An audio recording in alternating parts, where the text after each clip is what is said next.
Today's sync sound is a belly slap. In 3, 2, 1. That was terrible. It was like a thud. I think I hit my kidney or something. Oh, God.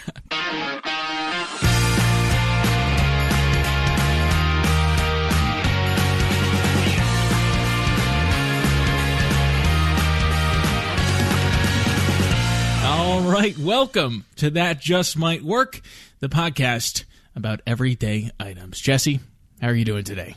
I'm doing good. It was a good day at work. Oh, that's good. It was kind of like a rhetorical question. I know, I expected you to answer, but I didn't want like a literal. I don't really care how your day at work. If you don't want to know, don't ask, Jason. All right, I didn't know how to get into things. So now that we have, welcome to That Just Might Work, episode 5.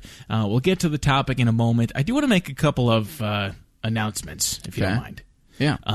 First off, if you don't know, That Just Might Work is available virtually everywhere that podcasts are listened to. Not like everywhere. You won't find it on a bus or anything like that. No.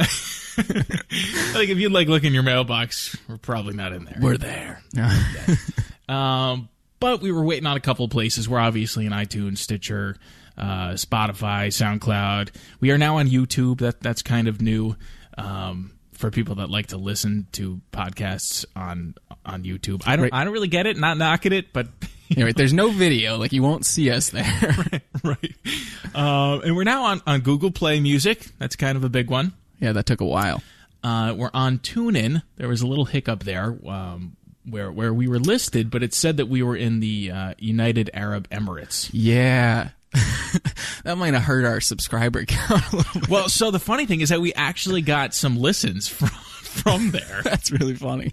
And I assume it's some people that live there. We're like, I wonder if anyone's made a podcast from here yet. And they were probably like, that just might work. See, you can find us anywhere. So we fixed that.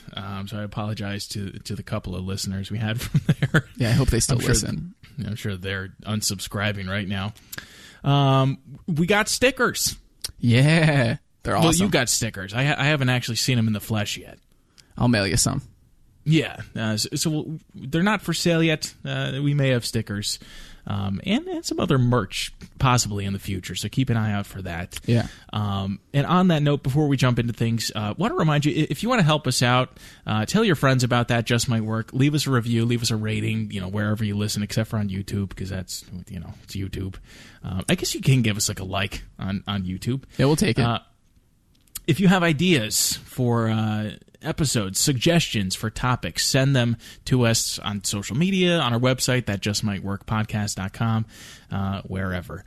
And the last thing I want to touch upon, and there's been a surprising amount of listener interest in this. Oh, yeah. And that is, I think you know what I'm talking about. Our good buddy, Tyler Womack. Tyler Womack. The Tyler Womack social experiment. I don't know how this became a thing. He has our Twitter handle.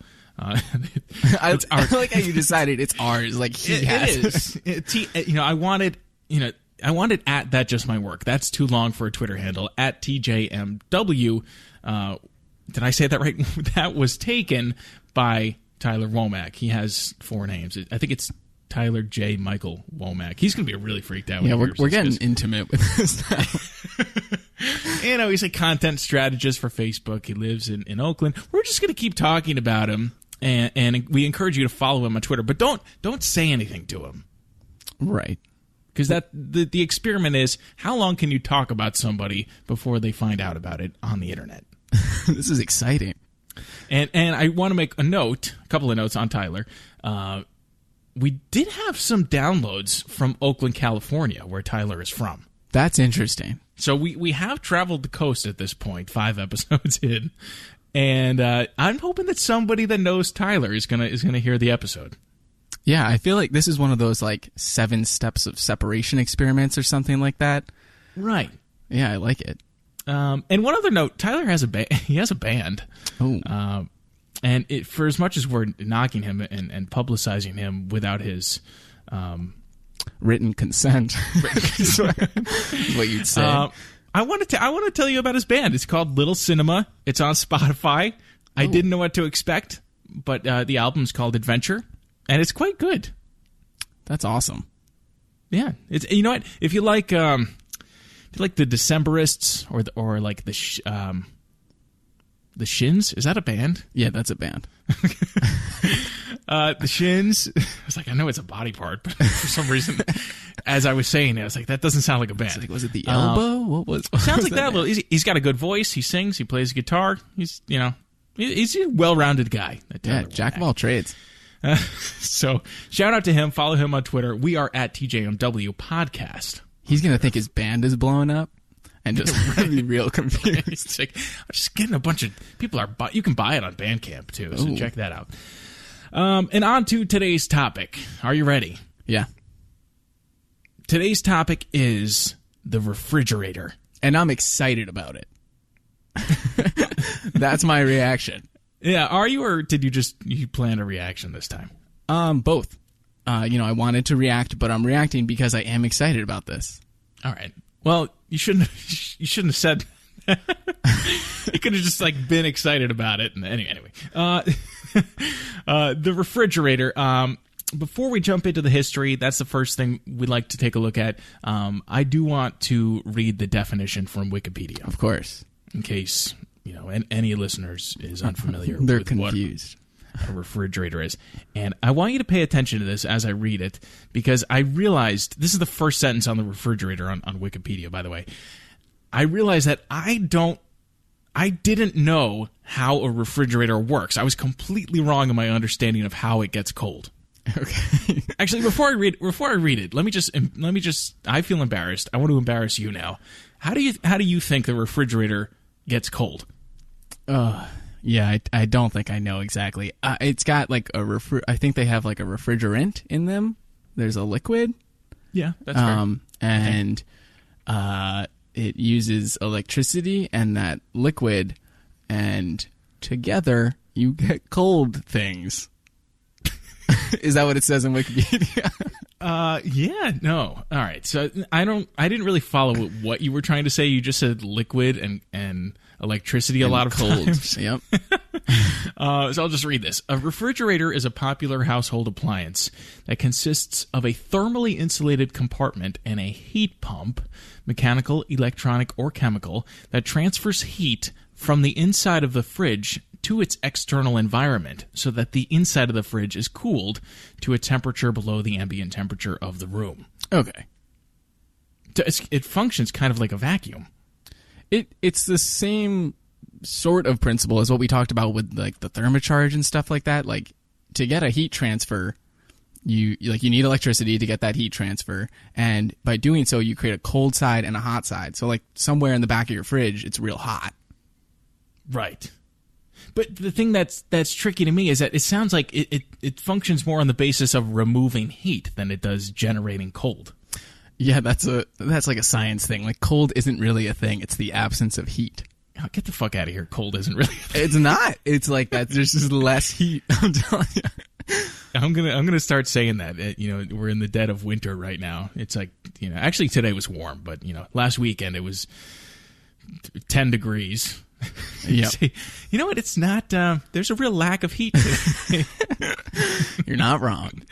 All right. Moving on. The lower temperature lowers the reproduction rate of bacteria, so the refrigerator reduces the rate of spoilage. That's kind of the whole point of it. Right. And the optimum temperature for range for perishable food storage is 37 to 41 degrees Fahrenheit. All right. So not quite freezing, but no warmer than low 40s, pretty much. Okay. Are you ready for the history? Yeah, let's do it. So this was a wild ride because, as you might imagine, actually, when we decided to do the refrigerator, I was excited about the history because I know that, I think from watching antique shows, they always start showing old refrigerators. I knew that this isn't that old of technology. However, okay, I feel like I have to preface this with the original refrigeration techniques. Right. So we're going to jump around a little bit. Before the invention of the refrigerator, ice houses were used to provide cool storage for most of the year. That's different than an igloo, I assume. Yes. Okay. So, ice houses are buildings that were used to store ice throughout the year. They were, as I mentioned, commonly used prior to the invention of the refrigerator. Some were underground chambers, usually man-made, close to natural sources of winter ice, such as freshwater lakes. Many buildings had various types of insulation, such as straw and sawdust. During the winter, they would cut ice and snow from lakes and rivers, bring it into their insulated ice house, and it would actually remain frozen for many months. Wow. Often until the following winter. That's crazy. It's kind of just a giant fridge, like a full house. Yeah, that was amazing to me that they could actually do that, and that was a source of ice during the summer months. You want to take a guess? I know we like to do this. What do records indicate was the earliest ice house? Oh my God! I just know this one isn't going to go well. It's tough because you have to assume it had to do with food spoilage, right? Yep. They weren't trying to keep their whiskey cold. Right, yeah. But like they were hunting like meat, and they probably knew you needed to keep it cold to keep it longer. Well, that's the other thing I was going to say is that, cavemen, I don't think they understood the basis of food spoilage. Right. Again, it's like, oh, good. I can use caveman as a reference point. No, I can't. I don't know when that was. You're running into that problem a lot. Yeah, I should read a book. Let's say I'm going to go a pretty long time ago and say like 2000 BC. That was remarkably close. Hey. I'm actually a little bit proud of you. Thank you. A tablet from 1780 BC. Wow. Yeah, that was impressive. Records the construction of an ice house in the northern Mesopotamian, that is, town of Turga by Zimri Lim. And some of those were words. The king of Mary, whomever that was, said that one had never before been built by any king. Oh, okay. So, yeah, around about 2000 BC. And then we're going to jump ahead just a little bit to a couple hundred years ago. And that's the history of artificial refrigeration. And that's kind of what our focus is for this episode. You want to take a guess when artificial refrigeration was officially that's hard to say. Artificial refrigeration was first invented? Yeah, I feel like it is somewhat recent. I've heard the term icebox. I don't think I know exactly what that is. We're going to get to that. Okay. So I'm going to say like turn of the century 1900. No, actually quite a bit earlier. Scottish professor William Cullen designed a small refrigerating machine in 1755. Ooh, okay, yeah. And you're when you say turn of the century 1900, a lot of important refrigeration stuff happened at that time period, and I'll get to that. It was a good year for fridges. That was a good time period for them. Okay. What he did was he used a pump to create a partial vacuum over a container of diethyl ether, which then boiled, which absorbed heat from the surrounding air. The experiment actually created a small amount of ice. But they note that it had no practical application at that time on Wikipedia. They didn't even think to like put it in a drink or anything. First of all, just like, well, that's cold. Throw it away. Yeah, this is garbage. It's funny. Like if I was the first person to make ice, I would have been like holy shit. Yeah, right. Like I've seen this before, but I just made it. I made it. I'm wondering, like, was he from somewhere with a very cold climate? Because, like, where we live, like, yeah, if I made ice, I might be like, great. I could also get it outside. Right. Yeah, well, he was in Scotland, so okay, perhaps. I don't really know the climate there. I feel like it's cold sometimes. The first cooling systems for food involved using ice, artificial refrigeration, as I mentioned, mid-1750s. They developed in the early 1800s. A couple of notable dates: 1834, the first working vapor compression refrigeration system was built. Ooh. Do you know what that is, or are you just... No. Well, I can make some good assumptions from the name. Compressed vapor. Like, oh, that's one of my hobbies, vapor compression. Like, out of all the fridges, that is my favorite. The first commercial ice-making machine was invented in 1854. And then, here we go, 1913. All right. Refrigerators for home use were invented. Because for a long time, look at that, like 50, 60 years, it was just commercial, meat packing houses and meat packing? meat packing houses. What are they called? Where they process a bunch of meat? I think meat fraternities. Factories. No, sorry. Anyway. Where were we? On the icebox. So, yeah, I was going to ask, like, what did people, because those were commercials, so what did people do? Yeah, so ice boxes were a commercial thing, also called a cold closet. I actually have a cold closet downstairs. It has no heating duct in it. Oh, nice. I should try storing some meat in there, packing some meat in there. It's a compact, non-mechanical refrigerator, which was common in the early 20th century before the development of safe-powered refrigeration devices. The way it worked, it was an insulated box with air that was circulated around a large chunk of ice. And this is the cool part to me, and anyone who, I guess, knows the history of refrigeration is not going to be fazed by this. Wow, all 12 of you. the refrigeration, the Historical Refrigeration Society is right. Yeah, big club. The ice had to be delivered by the Iceman. Did you know that was a thing? It sounds a little familiar. Like, we had like the milkman, and then they also had an Iceman. But yeah, the Iceman was literally as commonplace an occupation as the milkman. It just sounds like a superhero, right. Or a villain. I don't know. It sounds like a villain that would face Batman. Ice boxes date back to the days of ice harvesting, which hit an industrial high that ran from the mid-19th century to the 1930s, when the refrigerator was introduced into the home. Most municipally consumed ice was harvested in the winter from snow-packed areas or frozen lakes, stored in ice houses, delivered by the Iceman, and such. Of course. One thing that's notable, the widespread use of ice boxes was partially credited with the reduction of U.S. infant mortality in summer months. Oh, foreshadowing. For what? Don't worry about it. My invention. No, I'm kidding.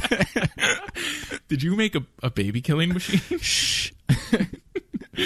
Apartment buildings had small doors that opened to the ice box from the back porch. The Iceman would bring a block of ice, stick it in the ice box through the door, delivered on a regular basis to these buildings, and people would pay for the ice.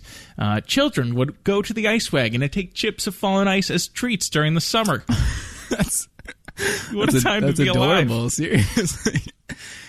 Not really as tasty as, like, the ice cream truck, but sure, like chips off the ice wagon. Think about that for a second. Think about kids today running out to a strange man for a piece of frozen water and being excited about it. Presumably a strange man in a cape. Right. The Iceman. A strange villain in Gotham City. And one more thing I want to touch upon before we continue with the history, and I'm almost done, I promise. Ice famine was actually a thing at times because the demand for ice was so high in nearly all of the United States, as people realized, we need to keep our food cold, that any delay or shortage in supply threatened the people with an ice famine. And an ice famine was the definition is a scarcity of commercial ice, usually during the hot summer months, common before the widespread use of the refrigerator, often resulted in the widespread spoilage of food and medicines, and in some instances, death from heat stroke. Oh, wow. So, I mean, people literally were dying because they couldn't get ice. It's that important. Look how you laugh. That's sort of the way this show is going. I say people literally were dying, and you just a light chuckle from Jesse. Maybe I'm the Iceman. Just wrapping up the history, 1923, Frigidaire. You know them, right? Yeah. They introduced the first self-contained unit. The introduction of Freon was in the 1920s. That expanded the market during the 1930s. Home freezers as separate compartments were introduced in the 1940s, and that's the thing that I realized that I knew from watching antique shows. They never used to have spacious or separate freezers. Yeah. And freezer foods, frozen foods, really weren't a thing. In fact, before these became popular, frozen foods were considered a luxury item. Ooh. That has changed significantly. Right. Like that now, it became the vulgar people. Right. The vulgar people and their Eggo waffles. That would be eating the frozen foods. And now it's like there's nothing luxury about any kind of frozen food. No, they are looked down upon. People are like, "Oh, you're eating a frozen meal?" Right. So that is the history of the refrigerator. Wow. Kind of a wild ride. That was good. The next thing that we do as a part of That Just Might Work is talk about why it sucks. The refrigerator, what is shitty, for lack of a better word, about the modern refrigerator. Why don't you go first, Jesse? All right. The first thing I wrote down, I realized is kind of like some of our other complaints on other items, in that it might be more of a problem with me than the device. But anyway, my big There's issue... a lot of problems with you. We don't have enough time for that on this show. I think food waste and expired food. So I have a problem with buying stuff and not maybe forgetting about it or not being able to eat it all in time, and then it goes to waste. And then what's even worse is sometimes I forget about it for a long time, and then I have to deal with taking out moldy strawberries or just something you don't really want to have to deal with. Yeah, so I'll just jump in. That was my first note. I said it was hard to keep track of what's fresh, what's going bad.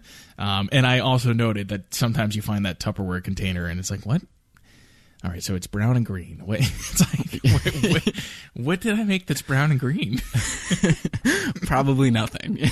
Right. It's strawberries. That's what it is. Side note, moldy strawberries are disgusting. Yeah, they are. It's really fuzzy. Yeah. It's a weird mold. And I also said that not knowing what's in there makes cooking difficult. I mean, as you know, I really like to cook, and I like to have things in stock in my fridge so that I can kind of whip up a meal on a whim. Right. But I feel like I never have a good sense of what's in my fridge. Yeah, and especially one of the things I wrote down is if you're out shopping or you're just not home and you need to pick up stuff and you're like, do I have eggs? Did I have eggs the last time I looked? I don't know. You usually always do have eggs. Yeah, that's true. In my experience, it's like, oh, do I have milk? It's like, yeah, you probably do. For me, though, they're probably just expired. But a couple other issues I had. My current fridge isn't so bad with this, but I've had a lot of fridges with uneven cooling. You'll have a certain spot of the fridge where if you put stuff, it freezes. Yes. And it's I don't need frozen milk. I think I gathered in doing some of my research that a lot of refrigerators are cooled by the freezer, and I suppose maybe the freezer works differently than the refrigerator.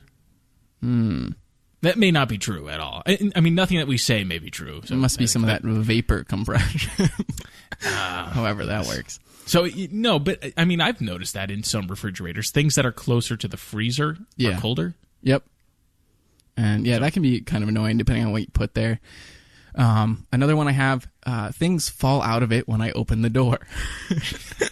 Kind of another me problem, but I feel like I'm not alone. How hard are you opening the refrigerator door? Things are flying out. I fling it open. No, it's just got so much stuff in there, and I don't know, it's not packed well, and so I open it, and I'm almost I think I'm trained to be on edge when I open the door because I know something's coming. All right, you either have too much stuff in your fridge or you have an anger problem when you're hungry. It's one of the two, because I mean, that's happened to me, but it's rare. I think I hold on to too many things. Okay. One more. I hate, like if you have chicken or something that's in your freezer and you meant to cook it that day and you just kind of forgot that you were going to need to defrost it and you get home and you have frozen chicken. I don't like that. I know it's like kind of a weird way to critique the fridge, but it's something I don't like. Well, I think it's fair to critique the freezer as a part of the fridge because it is, right? Yeah, I think so. All right, a couple of notes from me. I said even like more energy efficient models are really not energy efficient. I think it's kind of odd that you have to, when you open the fridge, it's like you open the entire front face of the fridge. It just feels a little unnecessary. Right. And I know that's not the case for all fridges. There's drawers and ones that are stacked on top of each other, next to each other, and whatnot. But it just feels like when you open the fridge, you're letting a lot of the cold out, or maybe you're letting heat in. Since I don't understand how temperature works. Yeah. You're learning something. I said that there is a serious lack of technological integration in mainstream refrigerators. Of course, I know that there are smart refrigerators, and I'm sure that we're going to touch upon those. Yep. I think there should be different temperatures for different types of foods as a big one, because I'm not an expert, but I just assume that like eggs aren't optimally stored at the same temperature as yogurt. Right. I think we just kind of settled on like, oh, here's a range that's kind of okay, but we could do better. Right. And if the whole point is like preserving food, like why are we just like, I go like between 37 and 41. It's going to be all right. And I also said that when you spill something, they suck to clean. You got to take everything out and then I'm laughing because I feel like I've only ever cleaned like 5 refrigerators in my life. Like 5 times total. I mean, 1 per refrigerator, but the times that I have, it's very difficult. Right. And it doesn't make me want to do it again, that's for sure. Right. So, now that we know what sucks about it, let's look into some modern inventions with innovative news. What did you find, Jesse? Yeah. So like you had sort of alluded to there, the smart fridge is a thing. In like the 90s, people started talking about him with like smart homes. It was a big deal. And I think the first one came out in the year 2000, and it was $20,000. Wow. So you needed to be pretty wealthy to have this fridge.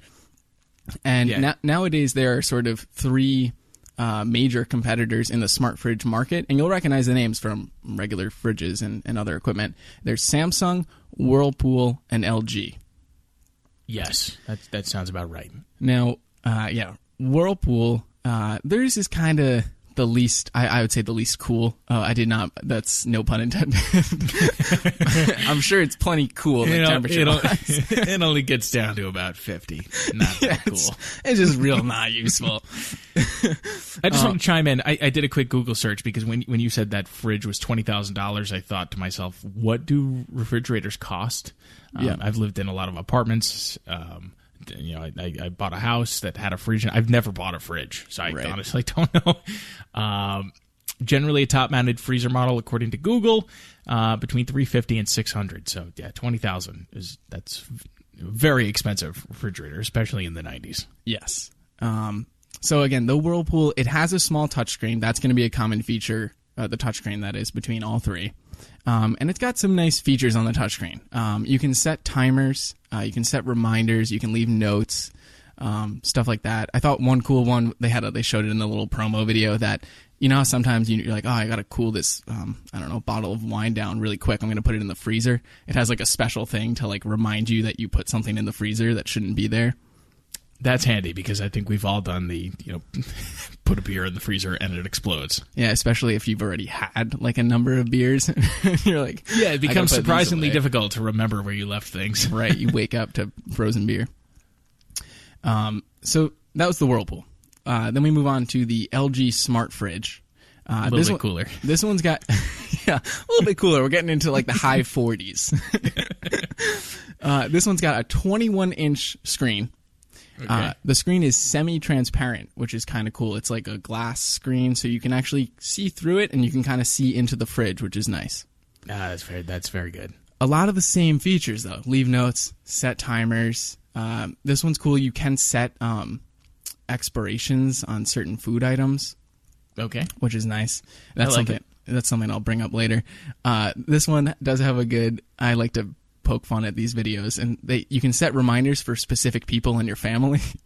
And so they just have, tell dad to eat more vitamins. That was good. Yeah, that's funny. It's like, God damn, dad, he's not eating his vitamins. I thought you were going to say, like, tell dad to stay away from the bologna. I mean, yeah, you could do that. All right. I feel like I remember when smart fridges were first coming around, and looking at them in stores. And I feel like I remember seeing a commercial, and I remember someone like taking a pic, like you could take a selfie with the fridge. Oh, like I don't know. I might be imagining that. It's just a dream you had, and that's not my idea. By the way, the selfie fridge. But I'm just kind of, as you're going through these, and I'll let you continue, I just kind of wonder, why didn't these catch on to be more mainstream? Do you know anyone that has a smart refrigerator? I don't. And I had sort of the same feeling. Like, when I went to search for these, I was like, I kind of remember them, but I don't think anyone ever actually, like, sold. Like, I felt like they were probably off the market. But there's actually, at least 3 major companies selling these. And I'm like, where are they? Well, I'm guessing it's, they're very expensive. Right. And the demand is not particularly high because reminding dad to eat vitamins is not worth another $5,000. Right. A lot of these things, like, you could write it on a Post-it and stick it on the fridge. Right. So cost versus convenience analysis. Right. Okay. I think the coolest one, I did it again, didn't mean to, the Samsung Family Hub refrigerator. This one's got a 21.5-inch screen similar to the LG, and you can do all the same things: leave notes, drawings, calendar, reminders, all that great stuff. This one's like a little bit more smart integrated, right? So you can play Spotify, Pandora, Netflix, which I think is awesome. This one's got the cameras inside the fridge. So every time you close the door, it's taking a picture of the entire inside of the fridge. And what is the purpose of that? That is so, A, you can look inside without having to open the door, and B, they have a mobile app. And so if you're on the go and you can't remember, like me, do I have eggs, you can look at the most recent picture and say, do I have eggs? See, that's the kind of technology.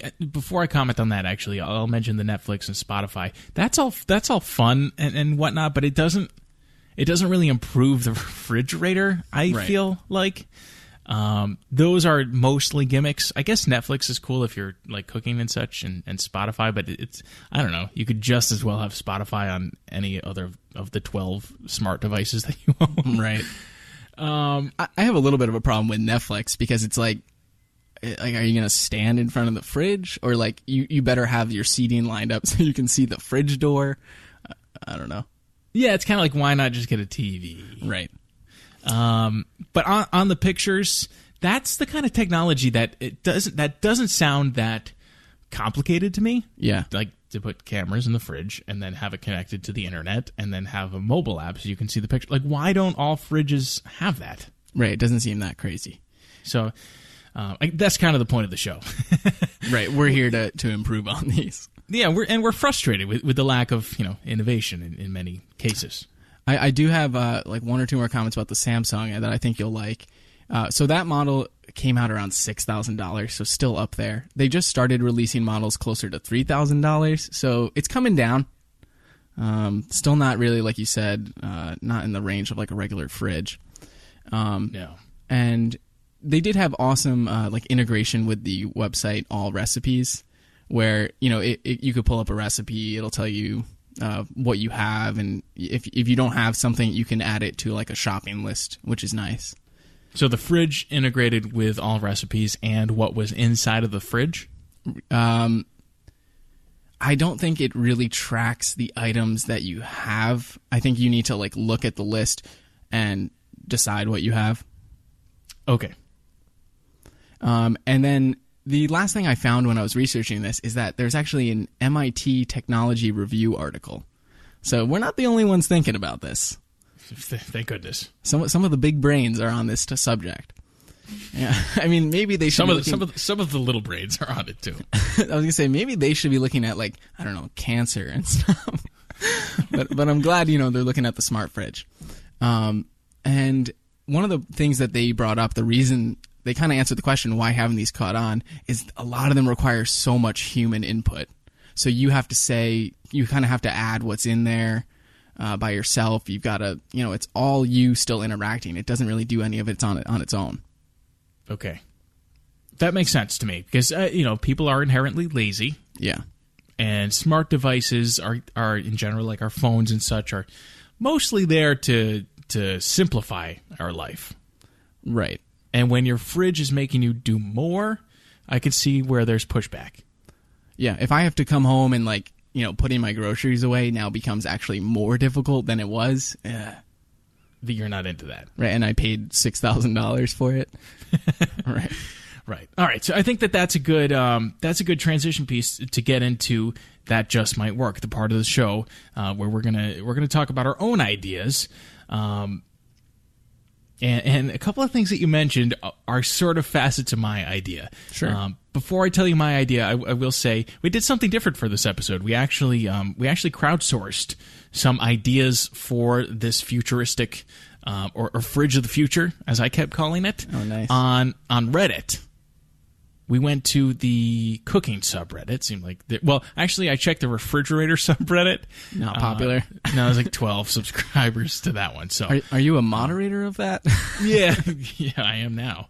I probably know more about refrigerators than most people at this point, so. though. Yeah, and you do too if you're listening. Yeah. So no, I posted on our cooking, just asking people if there was no limit to what you could implement with technology in a refrigerator, what would you like the fridge to do? And we'll get to some of those answers. One thing I wanted to note though is that I noticed there seemed to be a lot of what I'm referring to as fridge traditionalists. Ooh, okay. There was maybe like 40 to 50% of commenters were like, leave the fridge alone. It's just kind of cool stuff. Don't put anything in it. Some people hate smart items a lot. And I think that's what I realized, like, personally, I believe that smart refrigerators are the refrigerator of the future. We're just not quite there yet. Right. Like, I bet you if you went back, like, there are people who are like that about the icebox. They're like, leave my icebox alone. Right? Like, don't go putting vacuum vapor compression in my icebox. Yeah, right? Like, you got to be open to innovation or else things aren't going to get better. So what I realize is that these people are they're going to be around. There's always going to be fridge traditionalists, and they're going to be like the hipsters of refrigeration when we all, we're all going to have these smart fridges that cook dinner for us and such. And that's not foreshadowing, by the way. And then there's going to be like, Howard down the road who has like a fridge from 2009. Howard and his icebox. I really like the slogan is just, don't let the fridge traditionalists keep you down. They could have some sort of a slogan like, it's not cool to it's not cool to buy a smart fridge. Oh. So my idea, and I came up with a name for this one because I didn't have a name for my travel mug last episode. Yeah. And it didn't feel as official without it. So this is called the Freezerator. Okay. Do you see what I did there? It's a combination fridge and freezer. Yes. I tried like Fridger, but Freezerator. It sounds way cooler. Sounds like a weapon the Iceman would have. The Freezerator. That or like the Ghostbusters. Yeah. So it's one large unit, about the size of a standard fridge. No doors. Fully sealed. Keeps food fresh for eternity. I was trying to catch you off guard. There is a door, but you only open it for like malfunctions and such. Okay. There's really no doors. Interesting. There's a touchscreen LCD panel on the exterior, of course, because I put that on all my inventions. And the display does a couple of things. It displays a list and quantity of different items that are inside of the unit, as well as warning indicators when they are going to expire. Oh, nice. It works by scanning items by barcode when they are put into the freezerator. You're probably wondering how that's possible. We'll get to that. And weight sensors. Weight sensors can determine how much of the item is remaining. Oh, okay, nice. This, I had to check with you when you mentioned this before, because this does have integration with recipe websites, such as All Recipes, and the ability to cross-reference a recipe against your fridge's current contents. That's where it's unique from the idea that you mentioned. This fridge actually does know how many eggs you have. Oh, I like that. Left. So when you're looking at a recipe, you can click, make my list. It cross-references what's in the fridge to tell you exactly how much and what you need to buy to be able to make the recipe. And then here is the in and out function of the freezerator. Okay. Fully automated retrieval and placement of goods. Like a vending machine. Like a vending machine. I want you to think like an old school jukebox. You would choose the record, and then like something would grab the record and move it and put it Okay, yeah. onto the turntable. This works in a similar function. And I also kind of want you to picture, when you go to recycle cans at the grocery store and there's like that monster machine that sucks it in and cuts it up or whatever. Yeah. It's got like a conveyor belt. Okay. Sort of like that, but it's not recycling things. You simply place an item into the in of the unit, its barcode is scanned, and the item is placed into a specific enclosure within the unit set to maintain optimal temperature and humidity for that particular item. So there's individual compartments. Yes, very many compartments in this fridge. Bananas, for example, and ice cream. Remember, it can freeze things too. Right. You put them in. It puts the banana at 60% humidity, whatever is ideal. Bananas probably need like 99% humidity. Yeah, it's tropical. It's just constantly raining inside of the banana enclosure. Yeah, it's simulating the rainforest, Brazil or wherever we get bananas from. Yep. And the ice cream is frozen. You want the milk from the freezerator? You simply indicate on the LCD screen that you want the milk on the touchscreen, and it is ejected from the freezerator via violently ejected into your kitchen via the conveyor belt. No, it's not shot out, but it's ejected. Okay. It stops before it falls out. All right. Okay. You get home from a grocery shopping trip. You're going to like this, Jesse. Simply place the items that require refrigeration on the belt one by one. That's nice. That is nice, right? And I have to imagine, maybe you'll get to this, but the fact that you really only got this one in and out, really energy efficient. Oh yeah, there's virtually, next to no loss of, no entrance of heat. no heat gain. Okay. No heat gain, because being cold is not a thing. You're just not warm. Right. I have a severe lack of heat. The fridge is connected via Wi-Fi to the internet and your mobile device, which you can use to control the grocery shopping functions of the unit. You have a couple of options here. You can either generate grocery lists to your phone automatically based upon current supply levels or a specific recipe, or you can configure your freezerator, and this is where the automation comes into play, to automatically place a grocery delivery of items that are critically low. I kind of want. I love that. I wanted to bring it up because both of us, have started. It's like both of you. I'm addressing the two listeners. It's like mom and dad. You both no. Mom doesn't listen. Yeah, that's right. But both of us have actually used some of these new grocery services. I've used Instacart to get delivery from Wegmans, which is amazing.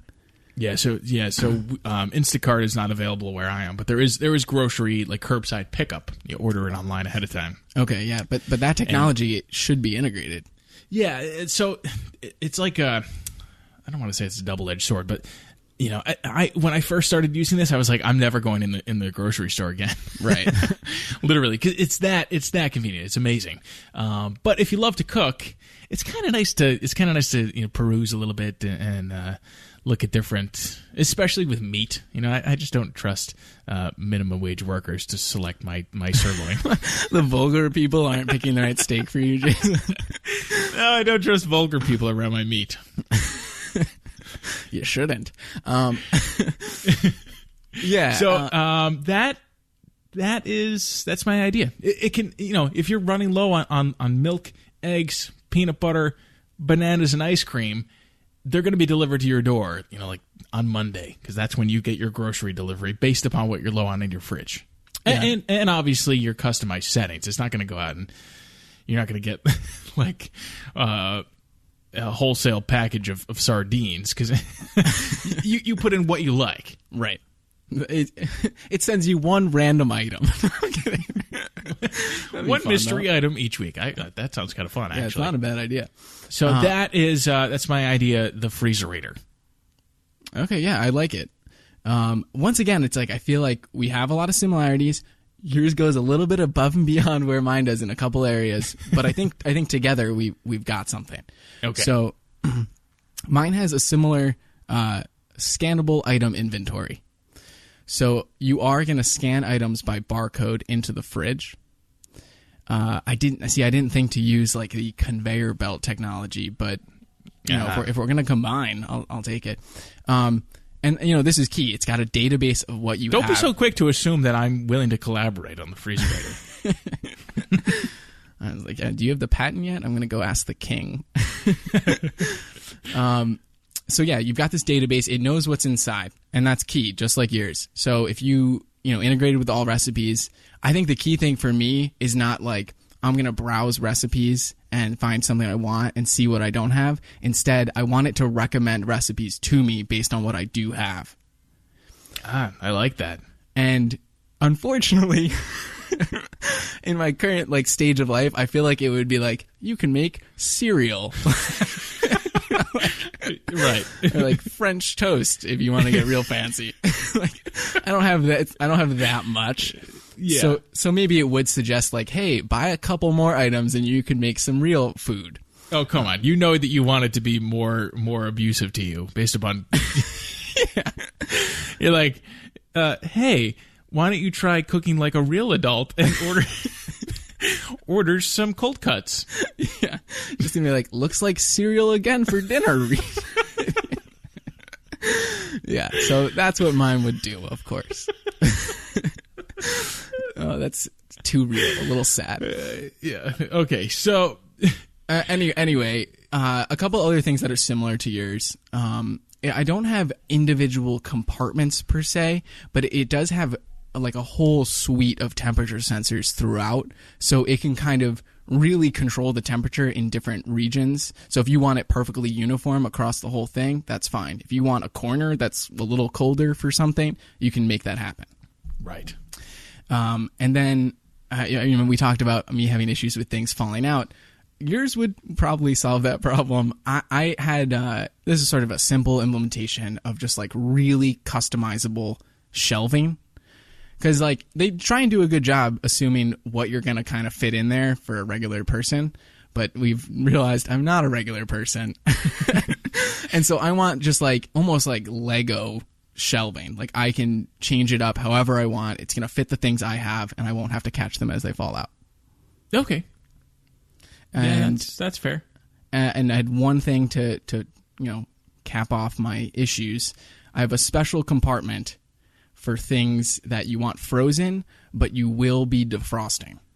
So if you've got like chicken, I'm going to make this later in the week, keep it frozen, but then this is, of course, web integrated, mobile integrated, from my cell phone, I forgot to take it out in the morning or whatever, I can just say, hey, I'm going to defrost that, and it will defrost that compartment. Ah, okay. See, that function obviously would already exist in the Freezerator because, right, it's mobile compatible and it's all in the same. It's got every item's got its individual compartment. Right, and every compartment is, It sounds a little bit like you designed like that house that's somehow bigger on the inside than it is on the outside. Yeah, it's it's really a complicated maze of enclosures inside of the Freezerator. I mean, I don't want to come off as a traditionalist here. No, you don't. You certainly don't want to be regarded as a fridge traditionalist. No. in 2037. Lest you be a vulgar person.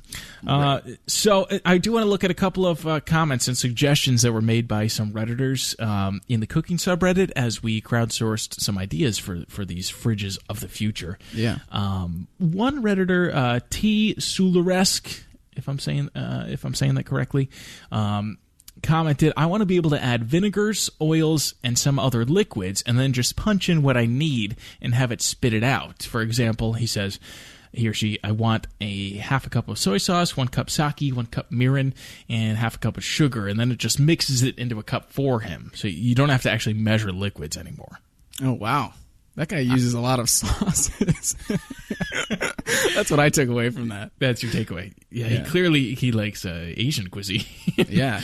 I like it. You can have like olive oil, very frequently used in the kitchen. Vinaigrette, salad dressings, whatever. Just like dispensers on the outside. I thought about dispensers, and I was just worried about keeping them clean.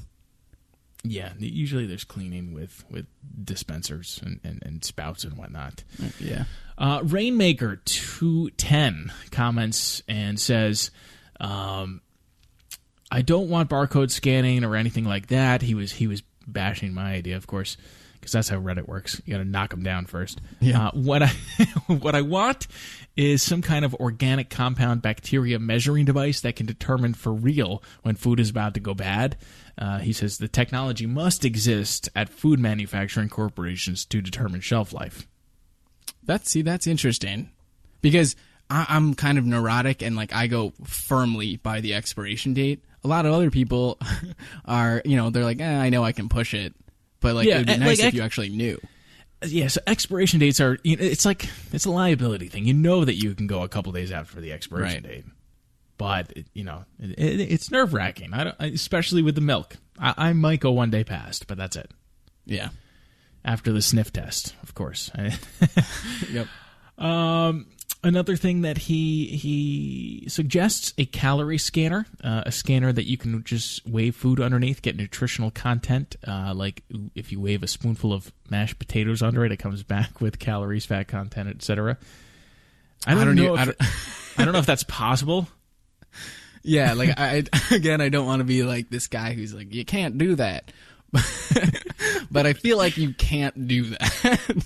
Yeah. He also had the same idea as you. He wants a button that you can push that will scan the interior of the fridge and freezer and give you a huge list of things that you can make based upon what you have. Nice. And I like this. He said a vacuum seal slot or auto sealer. It's like a mail slot in the fridge door, but you slide food into it, it gets automatically vacuum sealed. Oh, nice. I thought that was good because vacuum sealers, I don't know if you've seen them on someone's kitchen counter, but it's like the size of a small printer. Right, it takes up a lot of space. And I already need to have my Instant Pot and my toaster and my microwave. I have like 30 small kitchen appliances. Yeah, counter space is limited. I don't have room for a vacuum sealer. Right. Redditor Squeezy Fresh says a timer that shuts the door if it's not shut all the way after a minute. That's smart. Yeah, like why isn't that a thing? Right. I mean, that happens. Sometimes it gets left open and then all your food's bad. Right. You just wasted a bunch of energy. I read that and I kind of thought like that's the kind of thing that it really kind of pisses me off. Like, why doesn't a lot of technology auto turns off when you don't use it. Why doesn't the fridge auto shut? Right. I was going to say, the freezerator, looking pretty good here. What's the best way to never have your door left open? Take off all the doors. Exactly. And lastly, Mr. Hoopers. This is kind of a different idea, and I really like it. He says, I think we're probably due for an entirely different form factor other than big, fat cabinet. Why not replace normal top and bottom cabinets with chilled compartments? The kitchen looks like a kitchen, but there's no refrigerator to be seen. In other words, he's talking about your regular cabinets, top and below, actually having refrigerated components. That's interesting.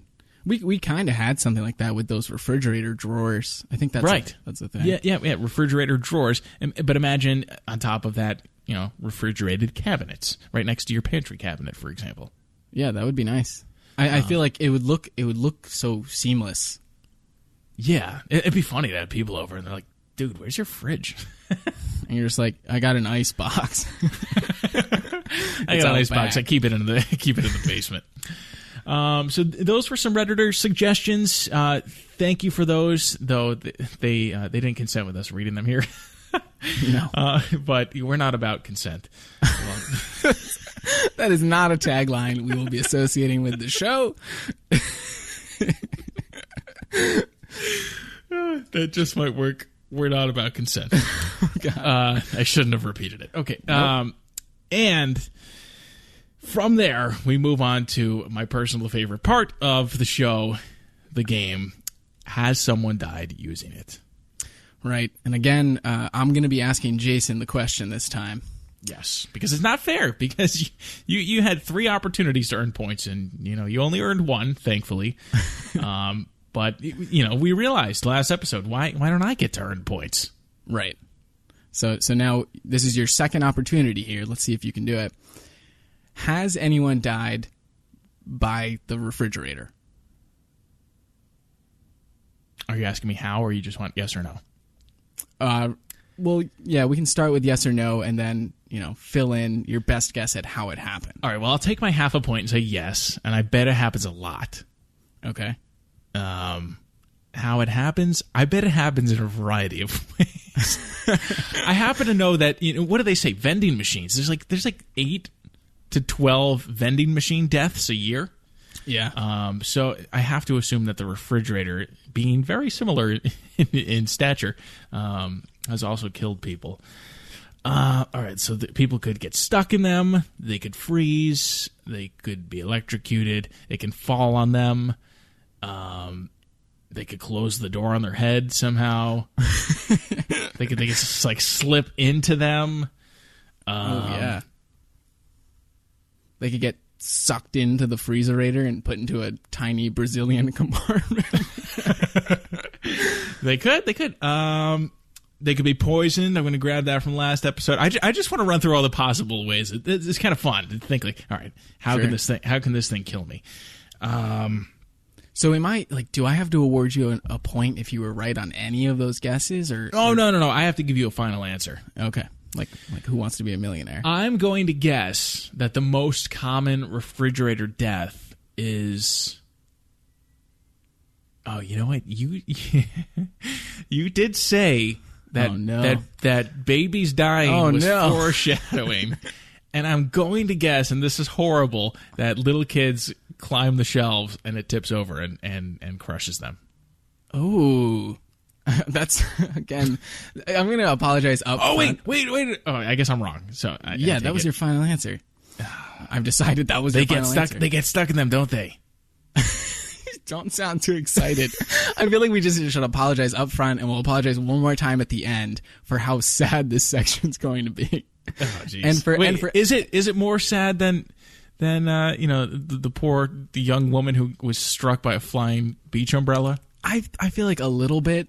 You'll have to see. And I didn't mention on that episode because it was too soon. But she was like, I think she was like 18 and like newly engaged. I didn't. What are you're like? Oh, it was too soon. It's been another 4 days.